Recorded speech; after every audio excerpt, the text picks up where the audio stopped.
The national student debt goes up $2,726 every second. So if you're stressed about your student loans, just count to 3 and get more stressed. Total student debt is more than $1.3 trillion. That's more than U.S. credit card debt, and it's more than U.S. auto loan debt. It's a lot of debt. The only thing costing Americans more is their mortgages, which might explain why so many debt-laden millennials aren't buying houses. Their college degrees that were supposed to make home ownership easier are actually making it harder. That debt is also keeping them from starting families and starting businesses. With 1 in 4 student loan borrowers either in delinquency or in default on their student loans, the question is, how did we get here? Some are pointing to Sallie Mae. In 1997, the giant government-affiliated student lending agency was privatized.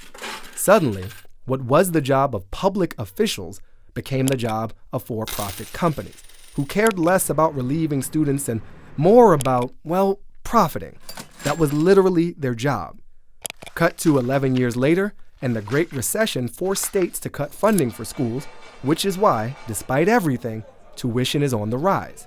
When you account for inflation, the cost of tuition at public in-state universities has actually tripled since 1976. The average cost of in-state tuition at public college this year was $9,410. Out-of-state public college was $23,893, and private college was $32,405.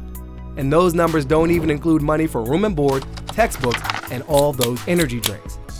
So next question, how do we fix it? Let's look at what the presidential candidates are proposing.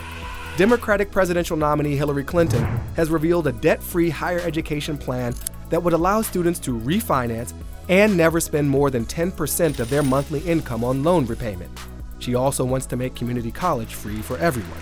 That and eliminate tuition at in-state public schools for families earning less than $125,000 a year. Sound familiar?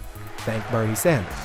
Republican presidential nominee Donald Trump says the Department of Education could be, quote, largely eliminated, but he has yet to outline a comprehensive plan of any sort.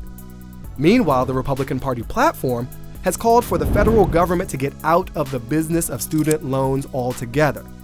And Republicans have suggested restoring more of the private sector in student financing to bring down costs.